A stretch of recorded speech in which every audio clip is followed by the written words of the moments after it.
Regiane espera, sinceramente que sim, que vocês estejam muito bem em casa, se cuidando e estudando também, turminha. Então vamos para mais uma aulinha de história e hoje nós vamos focar, tá, num tema muito interessante que a gente sempre escuta falar em várias disciplinas, que são os povos indígenas. Então a prova vai fazer a contextualização e vai colocar a importância da população indígena. Vamos focar também aí na preservação dessa cultura que é tão importante para a cultura brasileira de forma geral.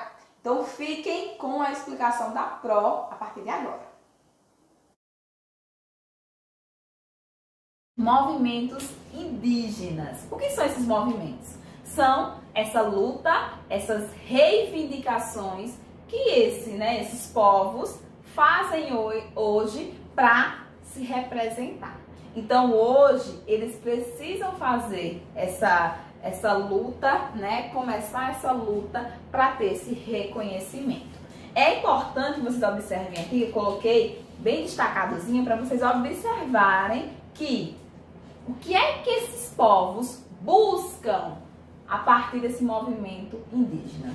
Eles buscam o reconhecimento do seu território, até porque a terra, para eles, né, tem uma relação de amor, de afeto, então é uma coisa que eles precisam para sobreviver. Então não é qualquer terra que você vai dar aos índios que eles vão realmente se contentar. A terra tem uma relação não de propriedade, mas uma relação de afeto. Por isso o nome território, por conta da relação.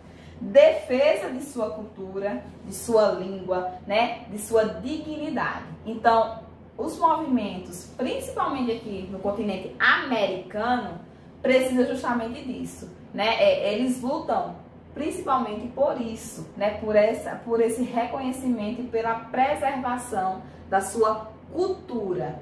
E outra questão também, né, que a gente não pode deixar de comentar, é que eles lutam também pela preservação da natureza, né? Porque eles têm uma relação que a natureza eles fazem parte, né? Então é uma relação muito próxima, muito íntima. Por isso que eles fazem também essa luta pela natureza. E lembrando que a história, né, indígena, ela vai se confundir realmente com a história americana, até porque eles eram os povos que aqui habitavam quando os colonizadores chegaram. Então, essa história ela vai estar diretamente ligada, ok? Então, eu quero que vocês observem agora nesse slide, no próximo slide, que quando a gente fala o surgimento do índio americano, quem era esse índio? Por que ele tem esse nome de índio? Vamos fazer essa reflexão?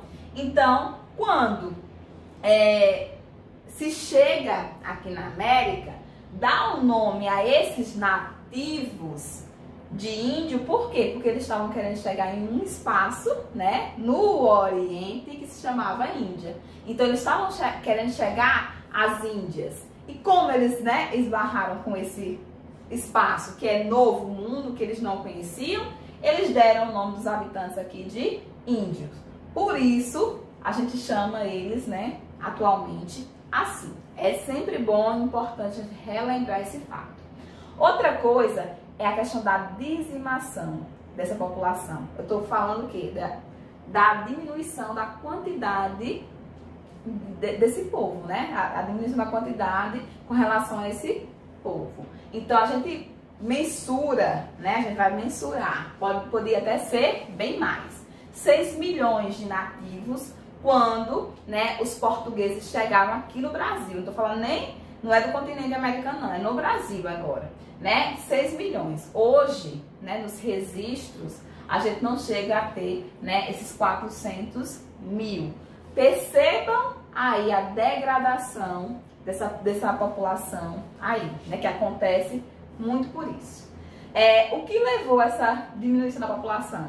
O enfrentamento, né, com esse povo que chegou, né? Então eles colocaram para trabalhar, o índio não se adaptava e aí eles realmente matavam esses índios, né? Além de eles terem contato com doenças que o organismo do índio não era acostumado. Então, quando eles pegavam essa doença era fatal, né? Para os europeus, não. mas para os índios, sim. Então, tinha também essa questão deles, além de, né, sofrer com essa chegada, né, realmente com esse combate, com esse enfrentamento, eles ainda, né, acabavam perdendo por conta da questão da imunidade mesmo. Aqui, e aí o livro vai bem focado, vocês também podem, né, dar uma acompanhada aí com o material, é a divisão desses 6 grupos, né, de principais nativos da América. Aqui eu não estou falando mais só do Brasil, estou falando no contexto geral do continente americano. Então a gente vai ter esses 3 grupos aqui, né, que a gente vai trabalhar, principalmente o que está nos Estados Unidos, né, que a gente chama de Sion. Então esse daqui, ele vai ser referente principalmente aos Estados Unidos, né, um grupo, né, de nativos e indígenas que está nos Estados Unidos.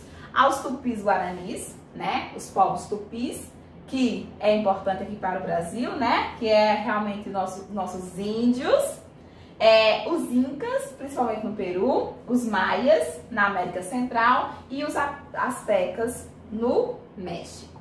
Agora, a gente vai observar que a gente vai dividir esses grupos em 2. Primeiro, os indígenas, que a gente chama de caçadores e coletores. Por quê? Aí eu vou precisar que vocês lembrem lá das aulas de história do 6º ano, para lembrar quando eu falo grupos caçadores e coletores. Eram aqueles grupos que não se fixavam em um determinado lugar, apesar de já ter o domínio da agricultura, né, esses índios aqui, eles não fixavam em um determinado lugar. Eles iam fazendo processo, né, eram seminômades. Por que não 100%? Porque eles já dominavam algumas técnicas, mas mesmo assim eles, tempos em tempos, né, um período mais espaçado, eles iam se modificando, né, saindo do lugar e indo para outro. Então, esses 2 grupos aqui é que a gente vai chamar desses grupos caçadores e coletores. Esse daqui mais nos Estados Unidos, esse aqui mais no litoral, na verdade no território brasileiro como um todo. Esses grupos aqui a gente chama de caçadores e coletores, ok? Aí agora a gente vai ver especificidades de cada um desses grupos. O primeiro, né, são Sion. Esse daqui a gente utiliza, né, e localiza mais nos Estados Unidos, né? Então, vai ser um grupo indígena mais restrito aos Estados Unidos, né, e que eles vão se dividir em 3 grupos, né? Os Dakotas, né, os Nakotas e os Lakotas. Gente, eu quero que vocês observem que esse grupo aqui é o que eu estou dizendo para vocês, ele é um grupo. Eu não estou falando que é uma população indígena direitinha, sem diferenças. Não. A gente vai dividir aqui por uma semelhança. Então, são grupos, por isso uma divisão aí dentro, né? Porque são grupos que têm uma linguagem semelhante, parecida. Por isso que a gente conseguiu colocar num grupo só, né? E aí eles vão realmente vivenciar essa cultura mais nos Estados Unidos, e também são povos que sofrem muito no território dos Estados Unidos em busca de reconhecimento também. Até porque essa população também sofreu como todas as demais, ok? Os próximos, né? O próximo agora, que também ele faz parte daquele primeiro grupo, que são caçadores e coletores, são os tupis guaranis. Esse faz parte, que vocês já conhecem, né? Esse mapazinho aqui lindo e maravilhoso, o mapa do Brasil. Eles são, né, grupos indígenas do nosso território.